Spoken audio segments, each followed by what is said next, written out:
Now back to the boulevard. Sherman Boulevard is where we are right now as we kick off a new initiative at TMJ4 called Project Drive Safer. We will focus on the reckless driving problem in the city of Milwaukee, spending at least the next year partnering with different groups in our communities to make the streets safer and to get safer drivers on those streets. We're focusing on education, enforcement, and the engineering, how these streets are built, all through the lenses of equity and diversity. Because let's face it, doesn't matter where you are, north side, south side, east side, downtown, it doesn't matter. Reckless driving happens everywhere in the city of Milwaukee. Some places, though, are worse than others. The I-Team's Sean Gallagher breaks down what streets in the city are considered the most reckless. 53.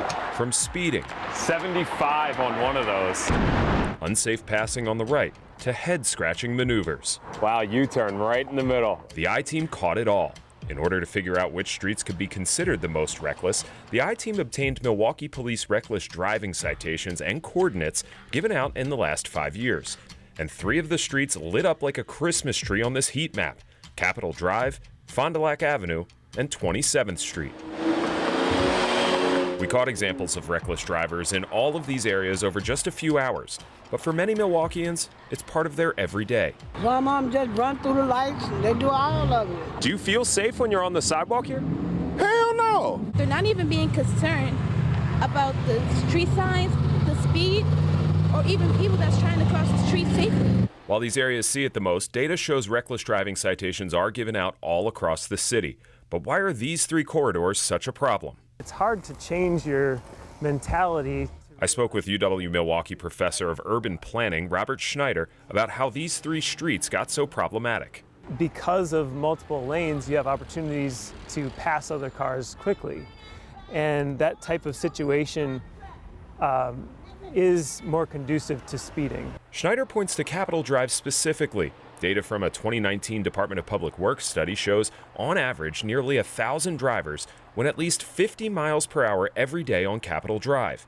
That's at least 20 miles per hour over the posted speed limit. That's just the sort of street where that type of behavior can happen. While some of the responsibility falls on the driver's decision-making, Schneider says adding curb extensions or eliminating lanes on these busy boulevards could have a near-instant impact. That's a physical design that helps prevent some of the worst passing on the right behavior that we see. And so the more that we have those types of changes to the streets, the underlying risk of any given street goes down.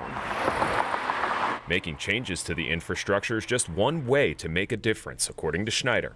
But he says people need to understand how widespread this problem is. I think many people have the concept of reckless driving in mind, and they think, oh, you know, that's a few kids who've stolen vehicles and now they're driving 80 or 90 miles an hour down streets trying to elude the police. When you hear the number of 1,000 people who are going 50 in a 30 along Capitol Drive, that's an example of where we have really a community-wide problem we need to be thinking about and addressing from multiple perspectives. It's a wake-up call Schneider thinks we all need to hear.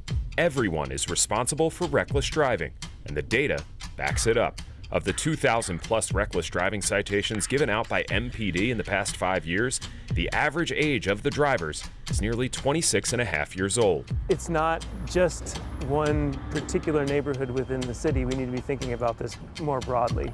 One of the ways the city is trying to make an impact is by installing pinned-on curb extensions. That's a little bit more permanent than what you see here near 37th and Center, these rapid implementation projects. But it's not quite as permanent as some of the concrete bump outs you'll see in other parts of the city. Schneider says, though, all of this can have an impact to force reckless drivers to drive safer. Reporting for the I-Team, I'm Sean Gallagher. Sean Gallagher, thank you for that. Let's take a live look right now. This is the intersection of Fond du Lac and Capitol in Milwaukee. This is where members of Milwaukee Walks are sending a message to passing drivers to slow down and be aware of the people crossing the street. Drive Safer Milwaukee Walks, a city-wide program that helps communities make it safer for people to get around on foot.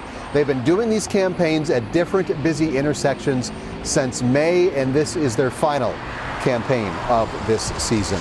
We need your help to make Project Drive Safer a success. If you or someone you know has been impacted by reckless driving, scan that QR code on your screen. That takes us to a website we have built just for this, projectdrivesafer.com. You can share your stories and your ideas for potential solutions.